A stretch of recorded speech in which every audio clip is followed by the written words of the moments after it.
What's up guys? In this tutorial, I will show you how to fix the problem when the Snapchat My AI is not showing up on your device. This should be quite an easy tutorial. For more information, click on the first link in the description below. The My AI chatbot recently got released to most Snapchat users. Some locations are currently still restricted from using it. This means that this issue is in most cases related to your account and App Store region. In some cases, updating your Snapchat application can help fix the issue. Open up your Google Play or App Store and make sure your Snapchat version is up to date.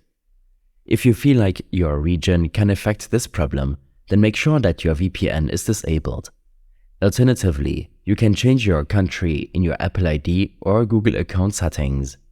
As a last resort, you can try reinstalling the Snapchat application. Tap and hold the app icon and select Remove App. Delete the app from your app library and proceed to re-download it from the App Store. These steps and more information will be available in my extensive guide linked in the description below. I hope this helped you out. Leave a comment if you have any questions and see you in the next one.